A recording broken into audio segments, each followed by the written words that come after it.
this building. There's a person here that just said something about the memorabilia of this place. As far as I'm concerned, well, that's taken care of. Nobody has to worry about it if the building gets taken away. But it still leaves it in your hands. We have told you some solutions that are viable. It's really up to you guys. Well, look, I just want to say it's always difficult.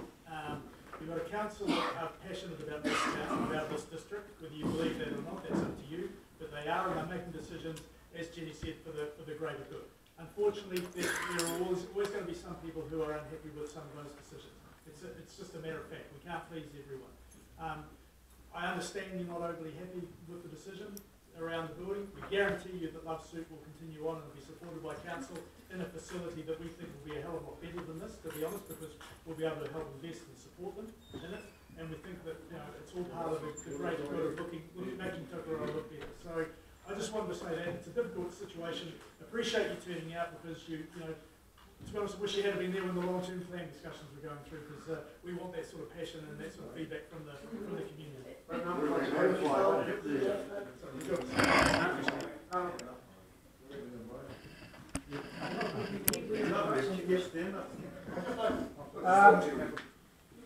name's Ken Reid. I have been a past president of the East Bowling Club for quite a few years. Dave already knows me very well. And my main concern with this, when I heard about this being shifted or pulled down and things happening to it, was, well, with progress happening, what we say here tonight may change the council's mind, may not. But I want real assurance from the council here now that all this stuff is kept and not put in some dark hole, and in 4 or 5 years' time somebody says, what's this rubbish, and throw it away. Because this is what's happened. Yeah.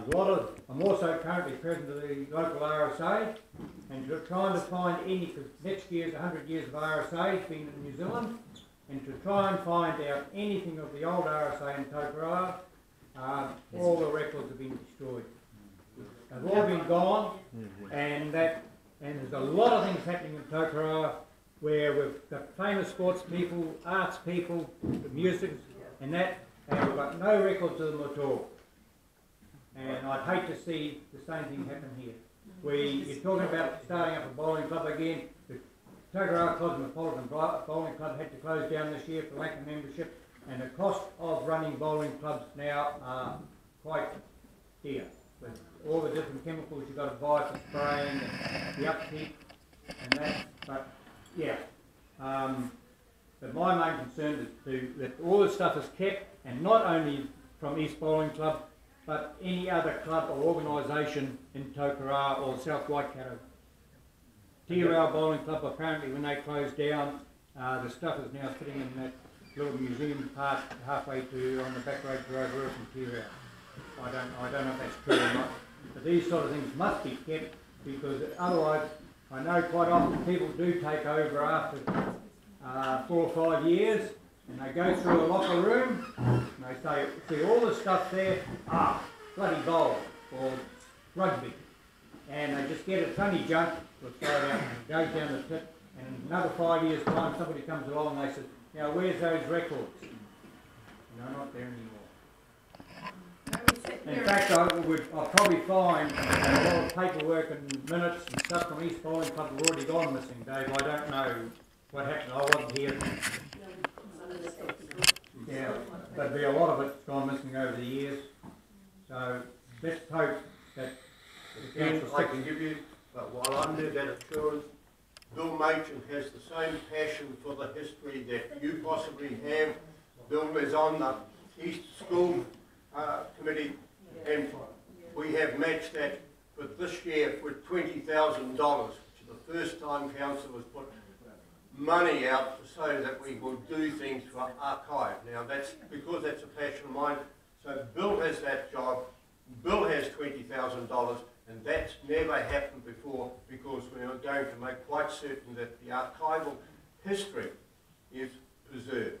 Yeah, that's what's frightening me though, and after you go now, in a couple of years' time, somebody will come along and say, well, we've wasted $40,000 on this, we're going to cut costs. I'm glad you think it's going to be with me, but I can assure you that when you elect your next mayor, I bet you that next mayor is passionate about the community as I am. Or you just wouldn't stand to be mayor if you don't have passion.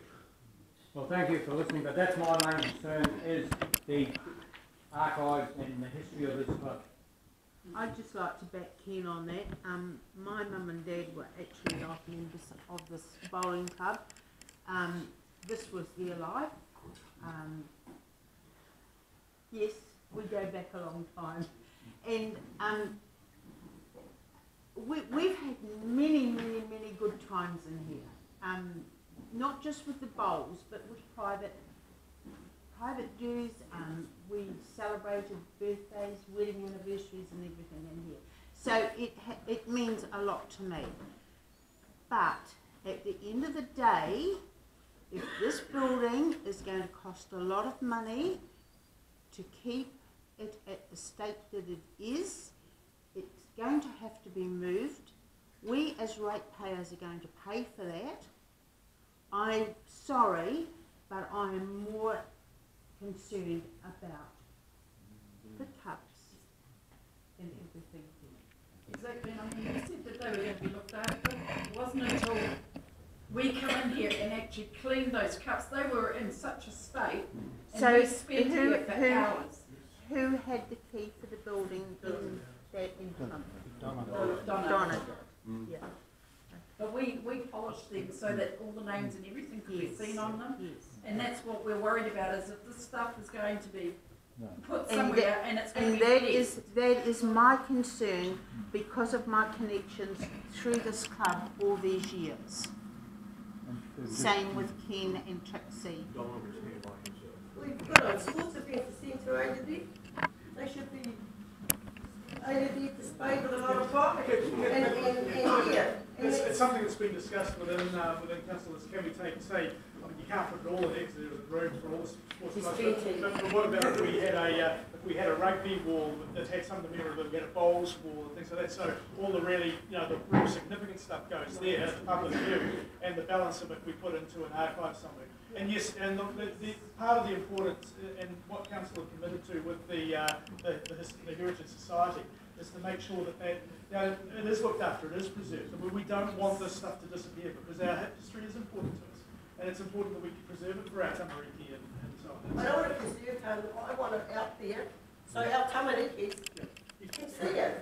And with respect, you can't show everything. I mean, I wish we could. But we Hey, man, like, if I go over there, I bet you I've got a good place to put these things straight away. And the cups and everything else. We've got a lot of leaf, like up here, I see, Kahui, this week, it was All Black. All Black's father was here. There's ring lady there. Charles Tour, see the vision, there was a vision lady there. All Yeah, this, Even Stevens, eh? But I would be really concerned, there was a place over the sports centre. all To be these, seen by everybody. All of it. Yeah. Place is big, it's huge. this can all be, Okay. They said they're going to save it, eh? Tom? I'd like to know I'll where take you them go. for their word. Yes, it's about the space here. I'd like to know where. One more way? Anyway, I'd just like to ask the council, that they be prepared to hold a referendum before doing anything with this building and actually ask the people, what their opinion is of the town. In other words, would they be prepared to listen to the people of this town and give them the opportunity, or has the decision been made that this is just going to happen regardless of what the people say? I'm asking, would the council be prepared in front of all these people to hold a referendum so everyone can have a say? So everything stays as status quo until that referendum is held. I mean, the council is elected by the people, and I'd just like to see the council actually listen to their people. right? I'd just like an answer. If you're asking for a specific referendum to go to council, I suspect the answer would be no. And the reason I say about that, we actually have annual referendums. No, it's because you don't believe in democracy. Okay, you may well believe that we're only elected because by the people, which is a democratic area, which is much the same whether you're government or whether you're business. But we actually have a